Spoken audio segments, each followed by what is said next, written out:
우리는 저번 시간에 하나님께서 모세에게 인구조사를 지시하는 그 장면을 첫 시간으로 보았습니다. 이스라엘의 인구조사는 아시다시피 각 지파의 지도자들과 함께 체계적으로 진행됐고 한 20여 일 만에 다 조사가 됐죠. 그래서 오늘 본문에서 또 한 번 강조됐지만 20세 이상의 전쟁할 수 있는 성인 남자의 수는 60만 3,550명이었습니다. 그래서 출애굽 인구는 대략 남녀노소를 다 포함해서 200만 이상으로 대부분의 학자들이 보고 있습니다. 우리가 나누었듯이 이 숫자는 특별히 하나님께서 이 아브라함에게 하신 그 언약이 얼마나 신실하게 지켜져 왔는가, 하나님이 그 약속을 성취하셨는가를 보여주는 아주 중요한 증거였습니다. 그리고 또한 이 숫자의 계수는 앞으로도 하나님께서 이스라엘 백성들을 굳건하게 지켜가시겠다라고 하는 자신의 의지를 보여주신 겁니다. 그리고 아시다시피 특별히 이스라엘 백성들의 숫자를 계수할 때 레위 지파를 계수하지 않은 이유는 단순하게 성막의 직분을 맡기기 위함 이것이 아니라 이스라엘의 모든 장자를 대신하여 하나님께 바쳐진 바 된 자들로서 결국 뭐예요? 이스라엘 전체를 대표하는 거예요. 그들 한 사람 한 사람을 대표하며 성막에서 거룩한 일을 하는 존재로 구별되어 세우는 거예요. 그렇기 때문에 이스라엘 백성들은 전쟁보다 중요한 게 뭐라고요? 하나님께 예배하는 거예요. 하나님께 바르게 예배하고 제사하며 하나님이 기뻐하시는 삶을 살아가는 것, 이것이 이스라엘 백성들의 힘이었던 겁니다.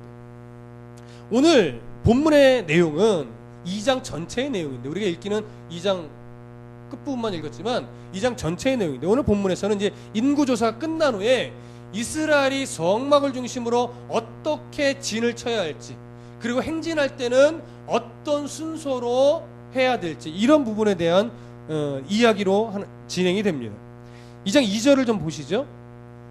2장 2절 함께 읽습니다. 시작. 이스라엘 자손은 각각 자기의 진영의 군기와 자기 조상의 가문의 기호 곁에 진을 치되 회막을 향하여 사방으로 치라. 자, 하나님께서 이스라엘 각 진영이 성막을 중심으로 해서 사방에 진을 치게 했는데 그 사방에 진을 칠 때 자기 진영의 군기를 세워놓고 치라고 했어요. 그러니까 진영이라고 하는 것은 뭐냐면 세 지파가 한 진영을 이루는 거예요. 그리고 그 세 지파 중에서 한 지파가 대표가 되는 거예요. 그래서 세 지파가 한 진영이 되어 성막을 중심으로 네 곳에 사방에 진을 치게 되어 있습니다. 그리고 그 진영의 기와 또 뭐예요?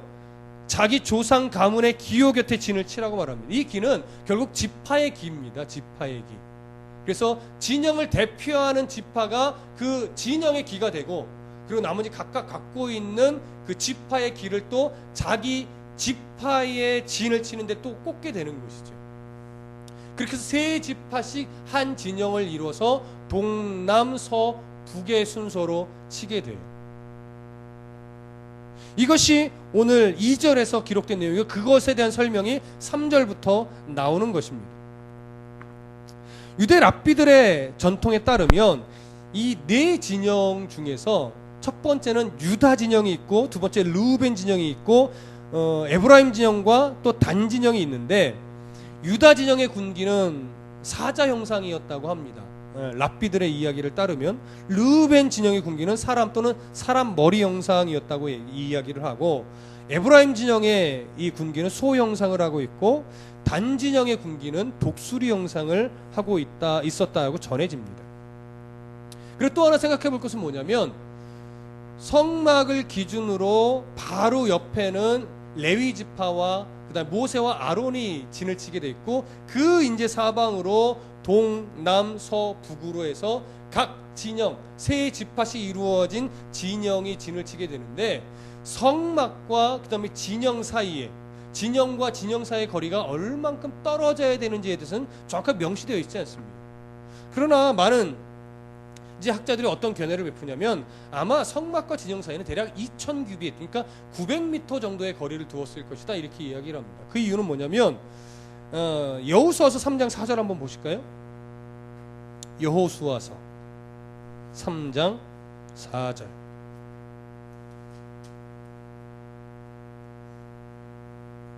여호수아서 3장 4절 함께 읽어보겠습니다. 시작. 그러나 너희와 그 사이 거리가 2000규빗쯤 되게 하고 그것에 가까이 하지 말라.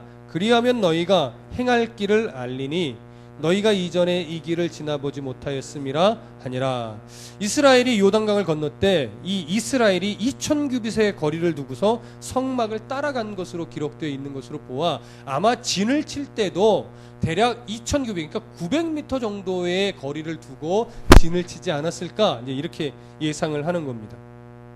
그러면 우리가 여기서 보게 되는 것이 뭐냐면, 왜 하나님께서는 각 진영별로 세 지파씩 이루어진 진영별로 성막을 중심으로 해서 사방에, 동남 서북쪽 사방에 진을 치게 한 것일까요? 이방인들의 공격으로부터 보호하기 위한 걸까요? 전투적인 방어를 위해서 이렇게 사방에 진을 치게 한 것일까요? 그렇지는 않을 겁니다. 지금 사방에, 성막을 중심으로 사방에 진을 치게 한 근본적인 이유는 전투적인 어떤 방어를 위해서 진을 치게 한 것이 아니라 거룩한 성막을 우상에 물든 이방 사람들로부터 구별하기 위해서입니다. 그리고 이방인이든 이스라엘이든 함부로 성막 가까이 오지 못하도록 하기 위함입니다. 우리 민수기 1장을 나눌 때도 그랬고, 함부로 접근을 하면 외인은 다 어떻게 됐죠?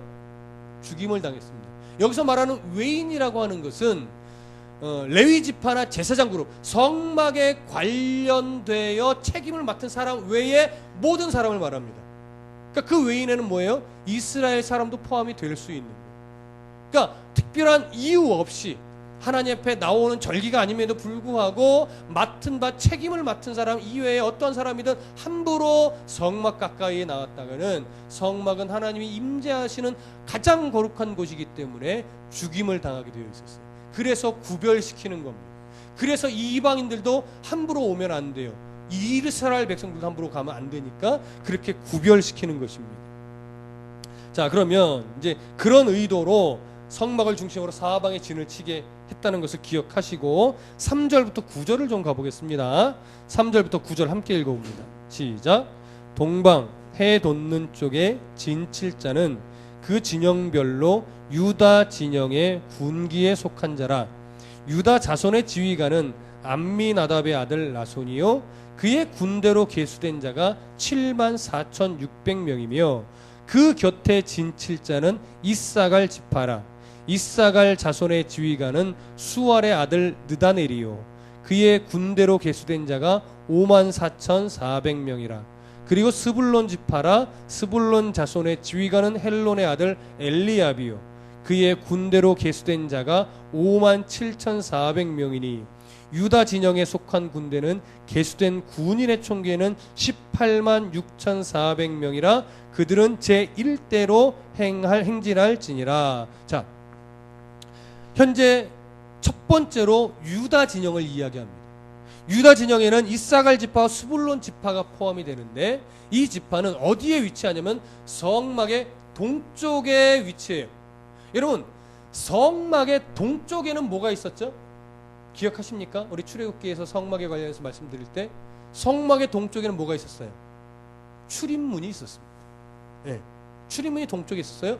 동쪽에 출입문이 있는 그쪽에 이 유다 지파를 세웠고, 유다 지파가 행진할 때에 가장 앞에 일대로 선두에 서게 하였습니다. 그래서 학자들은 이 유다 지파의 위치와 진을 칠 때의 위치와 성막에서 행진할 때 가장 일대로 행진하는 이 모습이 뭐냐면 가장 영광스러운 위치에 유다 지파를 그리고 유다 진영을 위치하게 한 것이다, 이렇게 말을 합니다. 아마도 야곱이 유다를 영적인 장자의 복을 내렸고 그 유다 지파를 통해서 이제 예수 그리스도의 계보로 이어질 것이기 때문에 가장 영광스러운 자리에 하나님도 배치해 주신 것으로 보여집니다. 그렇다고 이것은 무슨 우열을 나누는 것은 아닙니다. 예. 그렇게 해서 이제 유다 진영에 대한 소개가 9절까지 나와 있는 것이고요. 10절부터 16절을 함께 읽어보겠습니다. 시작. 남쪽에는 르우벤 군대 진영의 군기가 있을 것이라. 르우벤 자손의 지휘관은 스데울의 아들 엘리수리요. 그의 군대로 계수된 자가 46,500명이며 그 곁에 진칠 자는 시므온 지파라. 시므온 자손의 지휘관은 수리사떼의 아들 술루미엘이요. 그의 군대로 계수된 자가 59,300명이며 또 갓짓파라. 갓 자손의 지휘관은 루엘의 아들 엘리아삽이요.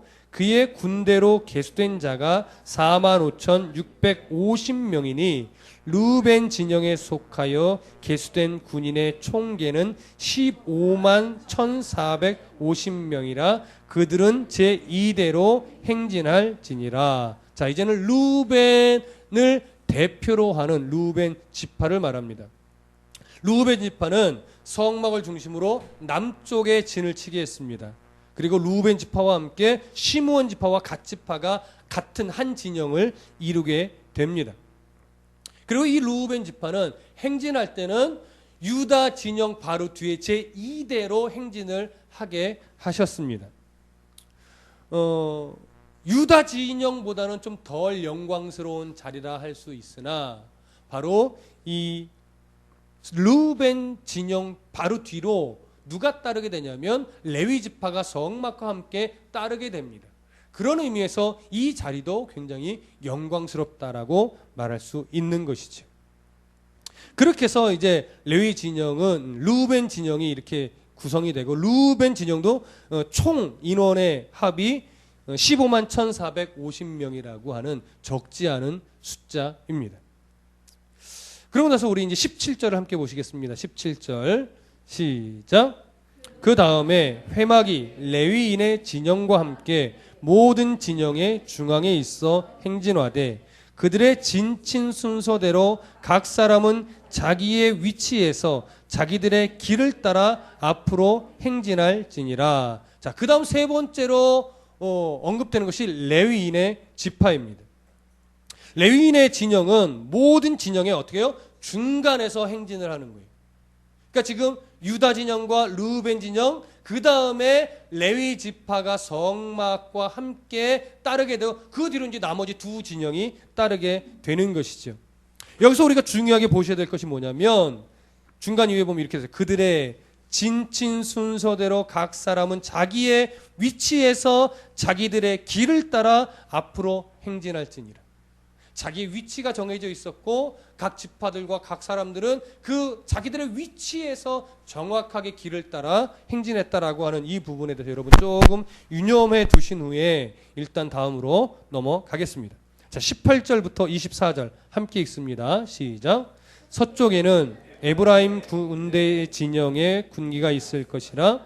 에브라임 자손의 지휘관은 암미웃의 아들 엘리사마요. 그의 군대로 계수된 자가 45,000명이며 그 곁에는 므낫세 지파가 있을 것이라.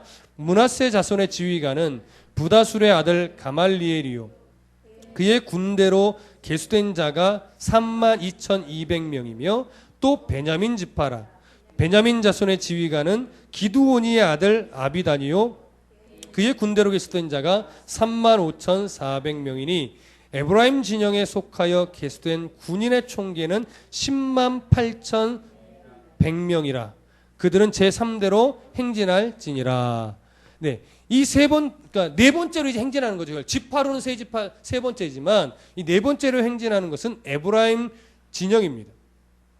에브라임 진영은 성막을 중심으로 서쪽에 진을 치게 되고 행진할 때는 세 번째로 행진하게 되는데 이 에브라임 진영을 잘 보시면 에브라임 지파, 므낫세 지파, 베냐민 지파예요. 어떤 특징이 좀 눈에 보이시나요? 누구의 후손들이에요? 라헬의 후손들로 구성이 되어 있다는 좀 특징이 있어요. 위에 1대와 2대로 구성된 그 진영의 지파들은 주로 누구의 후손들이었습니까? 레아의 후손들이에요. 물론 갓지파는 아니지만 주로 레아의 지파로 세 지파를 이루어 진영을 구성했다라고 하는 어떤 특징이 있습니다. 그러고 나서 이제 마지막 네 번째는 단군 진영의 단진영입니다. 우리 25절부터 31절까지 함께 읽어보겠습니다. 시작. 북쪽에는 단 군대 진영의 군기가 있을 것이라. 단 자손의 지휘관은 암미사다의 아들 아히에셀이요 그의 군대로 계수된 자가 62,700명이며 그 곁에 진칠 자는 아셀 지파라. 아셀 자손의 지휘관은 오그란의 아들 바기엘이요 그의 군대로 계수된 자가 41,500명이며 납달리 지파라. 납달리 자손의 지휘관은 에난의 아들 아히라요 그의 군대로 계수된 자가 53,400명이니 단의 진영에 속하여 계수함을 받은 군인의 총계는 157,600명이라. 그들은 길을 따라 후대로 행진할지니라. 성막을 중심으로 보면 가장 북쪽에 진을 치게 돼 있고, 행진의 순서로 보면 가장 후대 네 번째로 행진하게 되어 있습니다. 지파의 순서로 보면 이 지파를 구성하는 지파를 보면 단과 아셀과 납달리 지파예요. 여기는 특별히 어떤 특징이 있죠? 몸종의 후손들로 이루어져 있습니다. 그래서 그냥 영광스러움으로 보면 가장 낮은 영광의 위치라고 학자들은 말은 하긴 하지만, 그렇다고 해서 이 진영이 영광스럽지 않다라고 하는 것은 아닙니다. 분명히 말씀드렸지만 어떤 신앙의 우열을 나누는 그런 기준은 아니라고 말씀을 드렸습니다. 이렇게 해서 네 진영이 동, 남, 서, 북의 위치에서 세 지파씩 구성 위치를 했고, 그 다음에 성막을 중심으로 어때요? 성막 동쪽에는 바로 옆에는 누가 진을 칩니까? 기억나시나요? 모세와 아론과 그의 자손들. 그리고 이제 남, 서, 북쪽에는 레위 지파들이 이렇게 골고루 배치가 되게 되어 있습니다. 보통은 성막의 남쪽에는 고핫 족속이, 레위 지파의 고핫 족속이 진을 치고, 성막의 서쪽에는 레위 지파의 게르손 족속이 진을 치고, 성막의 북쪽에는 무라리 족속이 진을 치게 되어 있는데, 이것은 민수기 3장에 나오게 됩니다. 그때 가면 한 번 더 언급이 될 것이고요. 오늘 이제 우리가 처음에 본문으로 택해서 읽었던 32절부터 33절을 우리 한 번 더 보겠습니다. 시작. 이상은 이스라엘 자손이 그들의 조상의 가문을 따라 계수된 자니 모든 진영의 군인 곧 계수된 자의 총계는 60만 3,550명이며 레위인은 이스라엘 자손과 함께 계수되지 아니하였으니 여호와께서 모세에게 명령하심과 같았느니라. 이스라엘 자손이 여호와께서 모세에게 명령하신 대로 다 준행하여 각기 종족과 조상의 가문에 따르며 자기들의 길을 따라 진치기도 하며 행진하기도 하였더라. 아멘. 32절부터 34절은 두 가지를 한 번 더 강조하고 있는데, 첫 번째는 모든 진영의 군인의 계수된 자의 총계가 60만 3,550명이라는 사실을 한 번 더 강조하고 있고, 그 다음에 레위인은 그 계수함에 들지 않았다라고 하는 사실, 이 사실이 한 번씩 더 강조되고 있습니다. 이것은 이스라엘 백성들을 하나님께서 선택하여 이끌어 가시고 그들이 가나안에 들어가서 해야 될 싸움은 무력의 어떤 무기를 가지고 싸우는 혈과 육의 싸움이 아니라는 것을 우리에게 보여주는 겁니다. 이스라엘 백성들의 진을 치는 내용을 보면 학자들은 이렇게 말해요. 이 진의 형태, 성막을 중심으로 사방에 진을 치는 이 형태는 한 곳에 정착하기 위한 형태가 아니다라고 합니다. 언제든지 성막을 중심으로 짐을 걷고 이동할 수 있는 그런 중심의 일시적인 진의 형태다라고 학자들은 이제 말을 합니다. 왜 이런 형태로 광야에서 진을 치게 하셨을까요? 이유는 광야는 이스라엘의 종착지가 아니기 때문에 그렇습니다. 이스라엘의 당시 목적지는 어디예요? 네, 가나안 땅입니다. 물론 종종 가나안 땅을 천국이다 이렇게 이제 보기는 하지만, 가나안 땅도 엄밀히 보면 천국이 아니라 훈련 장소로서의 역할을 해요. 그러니까 가나안은 천국의 모형이라기보다 지금 우리가 하나님 나라를 바라보며 훈련받는 영적 전쟁터의 모형과도 사실은 더 같습니다. 그건 나중에 여호수아서를 들어가면 그 이야기를 나눌 기회가 있을 것이고요. 지금 이스라엘의 어떤 진의 이 구성의 모양을 보면 이것은 정착을 위한 구성의 형태가 아니라 하나님의 말씀이 떨어지면 이동하고 말씀이 떨어지면 잠시 머물고 이러기 위한 형태의 진에 더 가깝습니다. 그리고 또 하나 우리가 유념해서 볼 것은 뭐냐면 34절에 이렇게 말하고 있어요. 이스라엘 자손이 여호와께서 모세에게 명령하신 대로 다 준행했다라고 말하고 있고 각기 종족과 조상의 가문에 따르며 자기들의 길을 따라 진치기도 하며 행진하기도 하였더라. 이 구절이 잘 순종했구나 이렇게만 보일 수 있는데요. 여기에는 어떤 의미가 담겨 있느냐면 하나님께서 이스라엘 백성들 각 지파에게 진을 나눠주고 위치를 나눠주고 역할을 나눠줬을 때 그 하나님의 말씀에 불만을 가진 자가 없었더라는 거예요. 이게 굉장히 중요합니다. 왜 나를 우리 지파를 일대의 지파로 제일 앞장서는 지파에 안 넣어주셨습니까? 왜 우리를 가장 후미에 넣습니까? 나를 우리 지파로 왜 저 지파랑 한 진영으로 묶어놨습니까? 이런 식의 불만을 하나님 앞에 내어놓지 않았다라고 하는 거예요. 그리고 내게 하나님이 맡겨주신 역할, 내게 위치하게 해주신 그 위치, 그것의 소중함을 알고 하나님께서 행하라 하는 대로 진치기도 하고 행진하기도 했다라고 하는 거예요.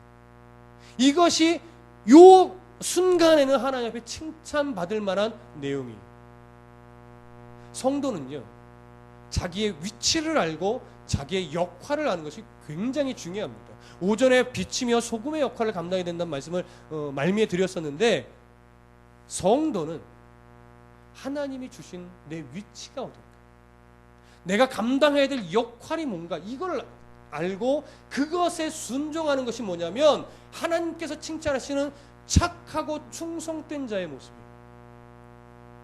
여러분, 대통령의 위치를 하나님 허락하시면 그게 큰 일이에요? 그거 큰 일 아니에요, 여러분. 그냥 그 사람이 땅에서는 커 보일지 모르지만 대통령으로서 어떤 한 역할을 맡겼을 뿐이에요. 국무총리는요, 큰 자리예요?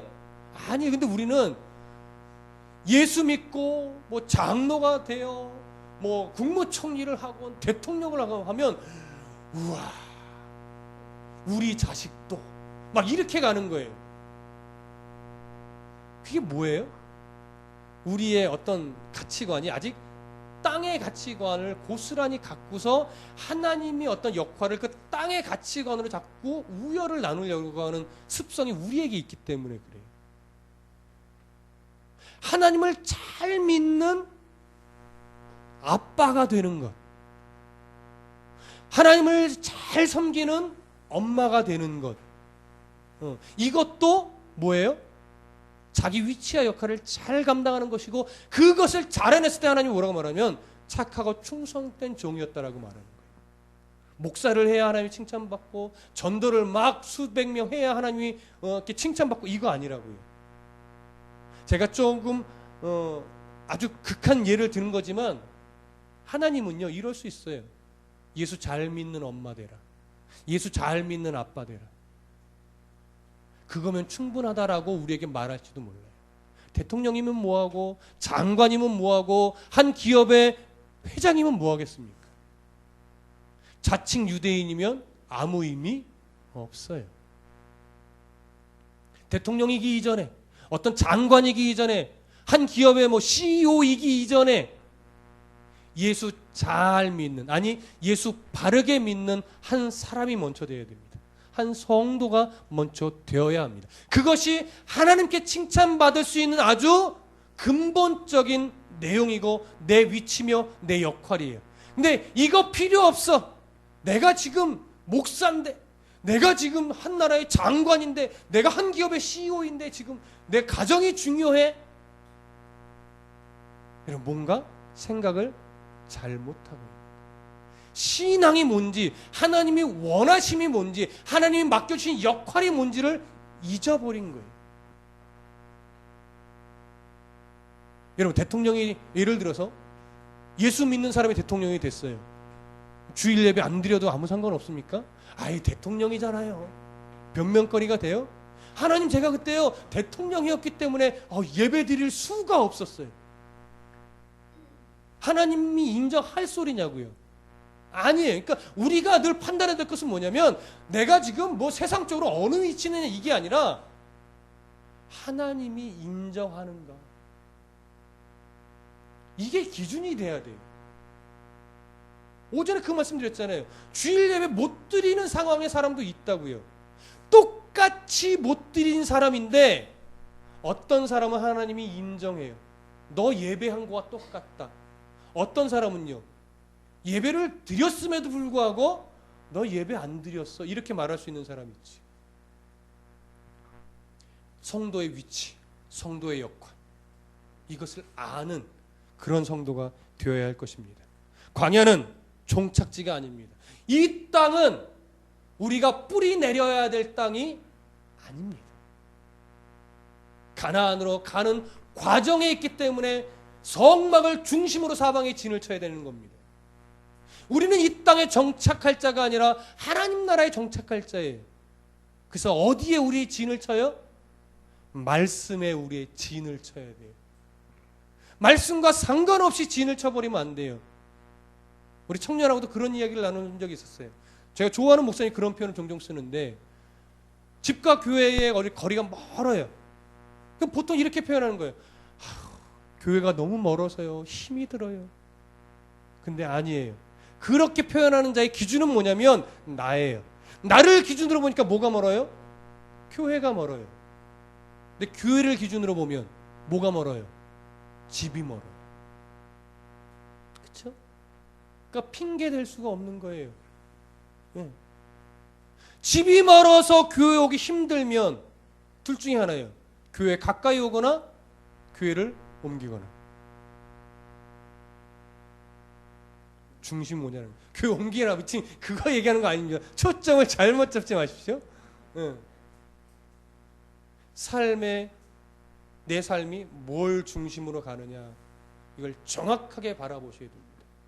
항상 성막을 중심으로 말씀을 중심으로 생각하고 판단하고 삶을 살아나가는, 그래서 하나님 앞에 칭찬받을 수 있는 자녀가 되시고 하나님 앞에 칭찬받을 수 있는 부모가 되실 수 있으면 좋겠습니다. 기도하겠습니다.